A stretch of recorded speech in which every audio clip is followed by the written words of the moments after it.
My name is Leo. To be completely honest with you, I'm a little lost in life right now. I won't get into it too much, but all you need to know is that my family situation is horrible. For the past 3 years, I've tried to stay as far away from home as possible. My close friends from high school have been changing in ways I don't like, and I feel like my hometown has nothing to offer me anymore. I'm about to be a senior in college, and to be completely honest, I have absolutely no idea what I'm going to do with my life after that. Enough with the sob story, though. Last year, I found myself in Berlin, of all places. I don't know why I went there.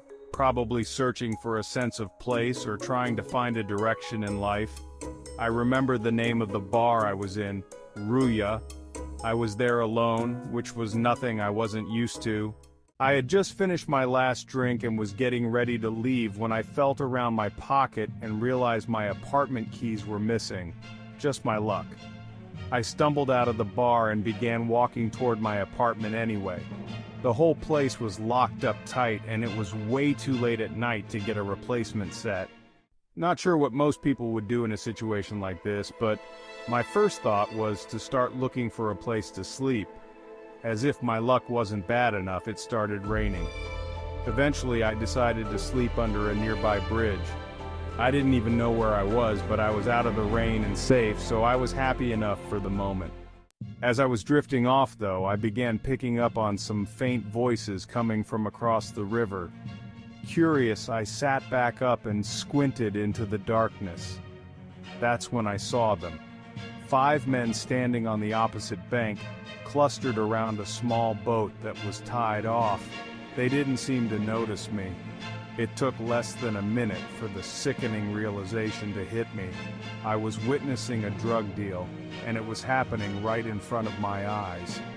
My German isn't great, but I could tell they were exchanging briefcases and duffel bags.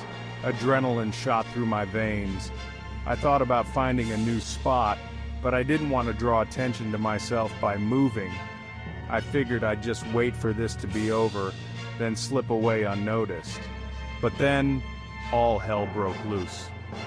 One of the men suddenly yelled something aggressively in German and pointed a gun at one of the others. For a brief moment, time seemed to freeze. The air thickened with tension as the man at gunpoint raised his hands, desperately trying to appease his aggressor. It looked like a setup, the way they stripped him of his clothing and started confiscating his belongings. My heart raced, and every instinct told me to run. I felt a knot tighten in my stomach as I crouched low, terrified of being seen. Just as I began to inch backward, one of the men shouted something that sent icy fear coursing through my veins. "There's someone there!" Panic surged within me. I bolted without a second thought, not daring to look back. I heard them shouting, but the only words that registered were, "Don't shoot." I ran as if my life depended on it, because it did. I sprinted through the rain-soaked streets, my heart pounding in my chest, lungs burning from the exertion. I didn't stop until I felt I was far enough away, until I couldn't hear their voices anymore. I collapsed against a lamppost, gasping for breath, the adrenaline still coursing through my veins. I felt sick and almost threw up from the drunken exhaustion. What could have happened if they had caught me? They could have easily killed me that night, and sometimes in the quiet moments, I still think about how close I came to losing my life. That experience in Berlin left a mark on me. Sometimes I feel like I'm fated to run forever, chasing something, peace, safety, or perhaps just the hope of finding my way in a world that feels utterly lost. I have a dog that I take for walks 3 times a day, first in the morning, then in the afternoon, and finally at night. We always follow the same route, which takes us through our driveway exit that leads to the cul-de-sac parking lot of the condominium complex we live in. This detail will make sense soon, as it's crucial to what happened one fateful night. On our evening walks, I usually go out somewhat late. I'm not sure why, it's just been a habit ever since I got my dog, and until recently, it had never posed a problem. But one night as we embarked on our final walk of the day, something felt off. Armed with a flashlight, since there are no lights in the parking lot, I had one AirPod in my ear, listening to music while remaining alert to any unusual sounds. As we approached the parking lot, I heard something, an indistinct voice coming from ahead of me. I was so zoned out in my world of music that it took a moment for my brain to register the sound. When it finally did, I paused, pulled out my AirPod, and stood still, straining to listen. Then it happened again, a voice calling out, but I still couldn't see anyone. I made the questionable decision to keep walking forward, hoping it was just my imagination playing tricks on me. But deep down I sensed something was wrong. I stopped again, this time right next to where all the cars were parked. My flashlight cut through the darkness, illuminating the area in front of me as I listened intently. Then I heard it, a muffled voice sounding disturbingly like a child's. It was chilling, the word help resonating in the night air. My heart dropped and panic surged through me, freezing my legs in place. I frantically pointed my flashlight around, scanning the shadows for the source of the voice. I was sure it came from behind the parked cars, yet there was no child in sight, just my dog, who seemed completely unfazed as he sniffed around some nearby bushes. Then it happened again. Help! The word echoed in the darkness, this time 3 more times, each utterance coming from my left side where the cars were parked. A fresh wave of panic washed over me. I was gripped by fear, and I knew I wasn't imagining this. I could see my dog's ears perk up, mirroring my focus as he looked in the same direction. That's when the eerie realization hit me. There was something profoundly unsettling about the way the voice sounded. It didn't entirely resemble a child's voice, rather it felt like a haunting blend of adult and child. Each time it called for help, there was an unnerving lack of urgency. The tone was flat, devoid of emotion, almost robotic in its monotony. My dog and I bolted home, our hearts racing. I tried to explain to my mom what had just happened, but she was puzzled, unsure what to make of it. I suggested we call the police, just in case someone was genuinely in need, but she dismissed the idea, thinking it was unnecessary. Questions flooded my mind. Why was the voice muffled? Was someone trapped inside a car, hidden from view?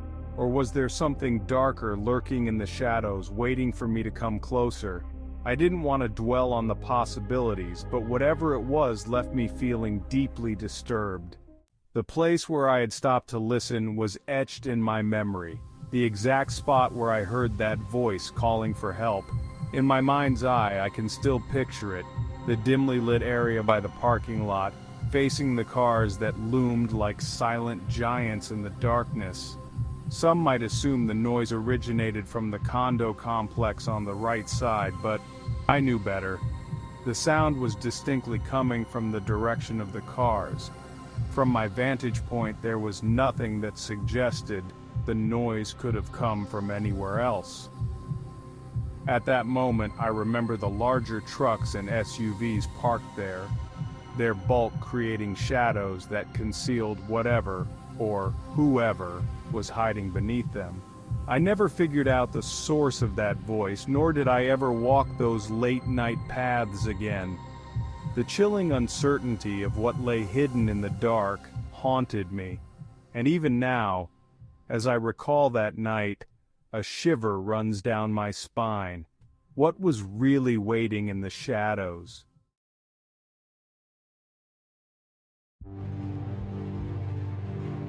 What I'm about to tell you is the reason my parents moved out of a house that had been in the family for 3 generations. I've struggled with depression for most of my life. It's a heavy weight that lingers, making it hard to shake the feeling of being useless.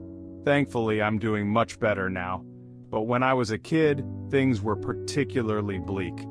I spent a lot of time alone in my room, a refuge nestled in a very woodsy area, surrounded by trees on 3 sides.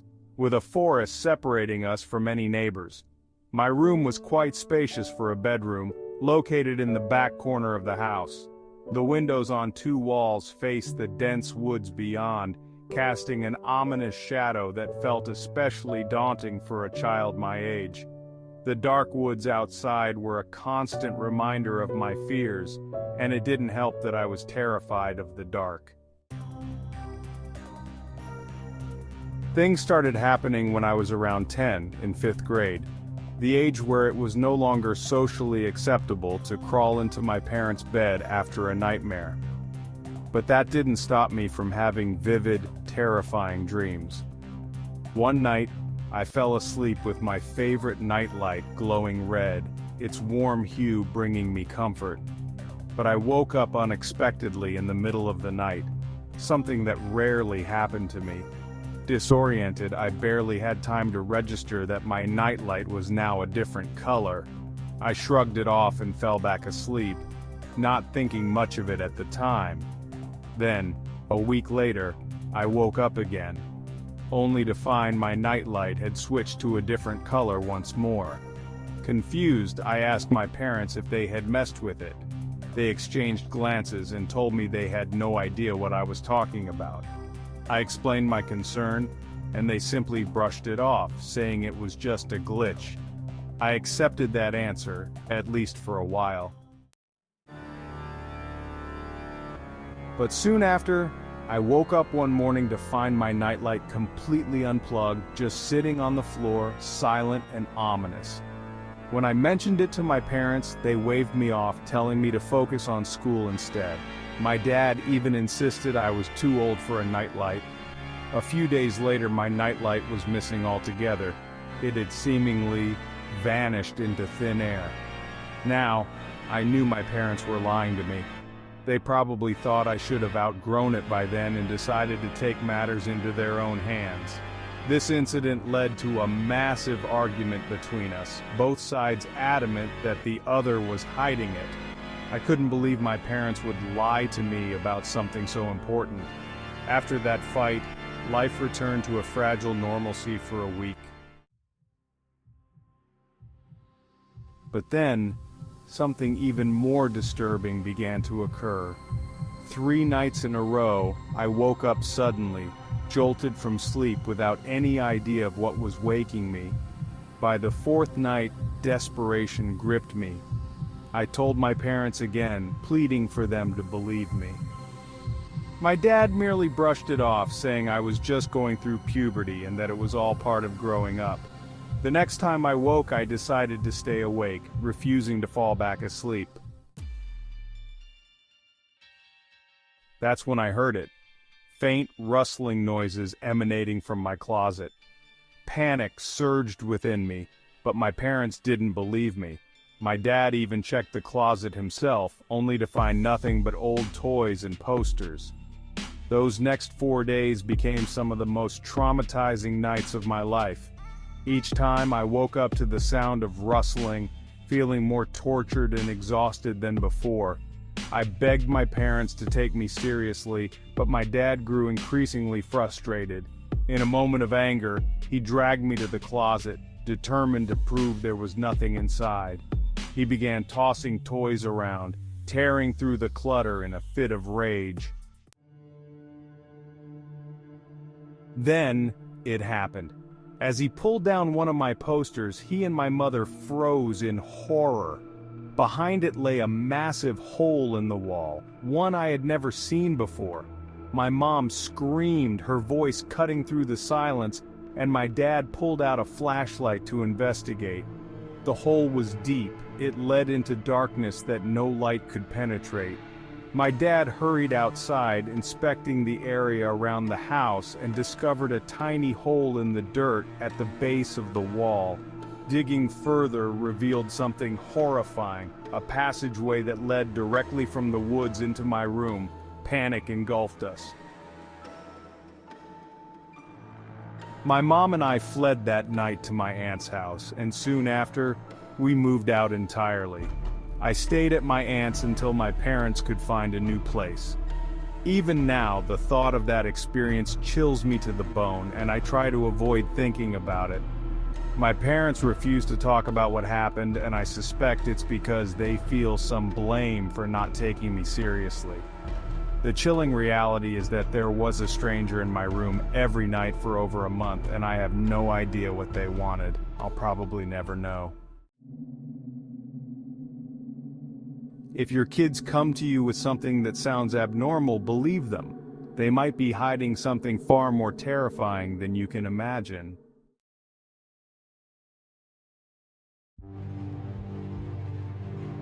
When I was 21 years old, I often found myself home alone at my parents' house. They lived on a sprawling pond that lay directly in our backyard with a small town park just beyond it. Our neighbors were spaced out, each home sitting on generous plots of land, making our block feel upscale compared to the rest of the town. I'm fully moved out now, but this was back when I was still in college. My parents were well off, and we had multiple homes, which meant I spent a lot of time by myself. It was a random summer night, and since I was off from school, I can't recall if it was a weekend or a weekday, but odds are it was a weekday, just another quiet night. I was nestled in the sunroom, my favorite place in the house during the summer, watching my favorite show. It was cozy there, with the windows thrown open to let in the warm breeze. Suddenly I heard splashing coming from the pond. At first I dismissed it, probably just a duck or a goose fighting in the water. But as the splashing persisted, I turned the volume down on the TV to listen more closely. I leaned in against the window, straining to hear. This time the splashes sounded too heavy to be from any waterfowl. It was more like a person thrashing about in the water.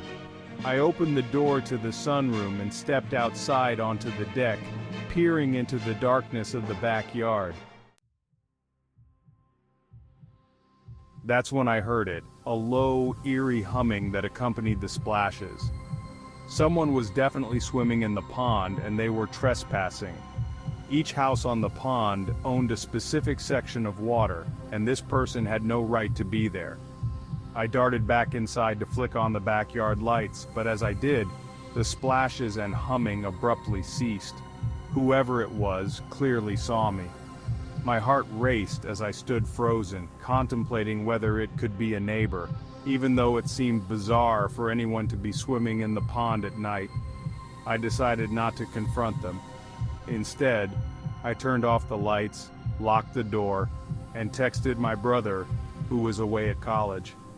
As I waited for his response, I tried to shake off my anxiety and focus on the TV, but the dark outside loomed large, and my mind raced with thoughts of what I had just witnessed. It was hard to concentrate, and I couldn't ignore the gnawing feeling that something was very wrong. Then I thought I heard a noise on the deck. My heart jumped. I quickly found the remote and switched off the TV, plunging the room into silence. It took a moment for my eyes to adjust, but soon enough, I could hear it. Heavy breathing right outside one of the many windows in the room.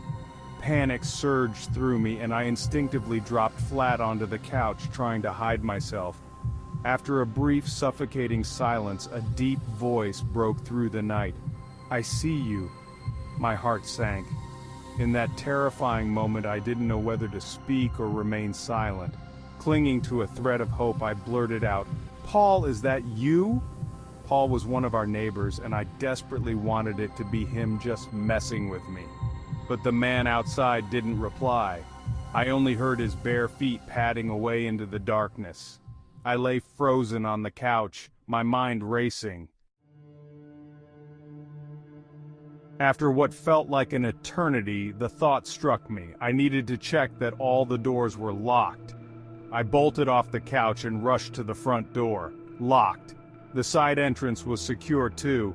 My hands trembled as I texted my entire family, explaining what had just happened. My dad responded quickly, urging me to turn on the backyard lights and check if anyone was still out there. "Be the man of the house," he said, trying to instill some courage in me. So I did as he said and cautiously approached the window to look out at the back deck. It was clear, but as I stepped outside with a large knife clutched tightly in my hand, I noticed something chilling. Wet footprints had half-dried on the wooden deck. They were barefoot. I followed the trail of footprints around to the side of the deck, my heart pounding louder with each step, and then I froze. There, peering just over the edge of the deck, were the top of a man's head, his eyes and forehead watching me intently.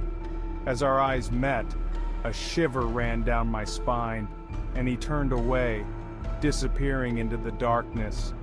I didn't waste any time. I called 911 before even informing my parents. I locked myself inside, my heart racing as I waited for the police to arrive. When they finally came, they asked if we had any enemies or troublesome neighbors. After a quick sweep of the property, they left, but my sense of security had already shattered. That night I shut every window tight and ran the air conditioning for added safety. When I awoke to sunlight the next morning, I felt a wave of relief wash over me. I don't believe that man ever returned to our house, but even now I still think about who he was and what he wanted that night. We may never know, but I was just thankful to have escaped whatever his intentions might have been.